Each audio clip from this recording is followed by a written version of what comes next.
জীবনে যদি আপনি জিনা করে থাকেন কিংবা কোনো নারীর দিকে আপনি একবার গুনাহের নজরে চেয়ে থাকেন, ওই গুনাহের জন্য আল্লাহ আপনার জন্য ক্ষমার রাস্তাও রেখে দিয়েছেন। সুবহানাল্লাহ। কোন এমন মানুষ নাই যে ভুলে হোক পরনারীর দিকে তার চোখ যায় নাই, ভুল তার হয়ে গেছে, এবার করবটা কি?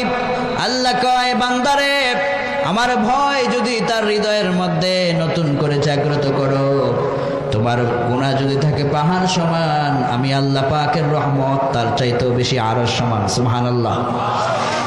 বনি ইসরাইলের মধ্যে একজন জিনাখোর প্রতি রাতে পয়সা দিয়ে মেয়েদের সাথে জিনা করত।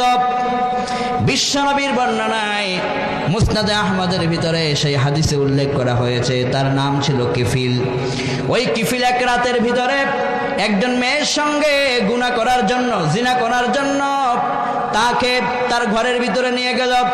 হঠাৎ করে জিনা শুরু করবে, এমন সময় মেয়েটা ভয়ে থরথর করে কাঁপতেছে। কিফিল বলল, তোমাকে তো আমি পয়সা টাকা দিয়ে এনেছি, তোমার অভিযোগ তো থাকতে পারে না, তোমার তো কোনো প্রকারের আমার কাছে অভিযোগ থাকতে পারে না।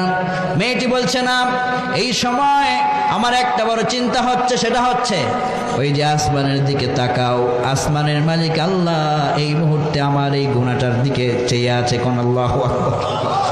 দুনিয়ার ভিতরে হয়তো টাকার বিনিময়ে আমি গুনাহটা করব, কিন্তু মালিকের দরবারে আমি কি জবাব দেব? রাস্তার মোড়ে মোড়ে যারা ইয়াবা খায়, বাবা খায়, মদ খায়, জিনার চিন্তা নিয়ে তোমরা গৌরব, যুবক তোমাদের জন্য কোরআন মেসেজ দিচ্ছে, ফিরে আসো, যত গুনাহ করেছো এক ফোঁটা চোখের পানির বিনিময়ে মাফ করে দিবেন কে? আল্লাহর হাবিব বললেন, ওই কিফিল মেয়েটার গায়ে স্পর্শ করবে, এমন সময় মেয়েটা বলছে, ইত্তাকিল্লাহ, হে কিফিল তুই আল্লাহকে ভয় কর আর আমার সঙ্গে জিনা করিস না। আল্লাহু আকবার। যেই মেয়েটার হৃদয়ে আল্লাহর ভয় থাকে সে সর্ব অবস্থায় তার রবকে ভয় করে চলে।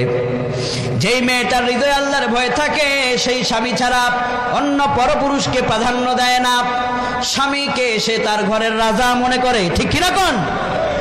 যত মা বোনেরা এসেছেন, আপনার ঘরের স্বামীকে, আপনার ঘরের স্বামী সে তো আপনার স্বামী না, সে আপনার ঘরের রাজা।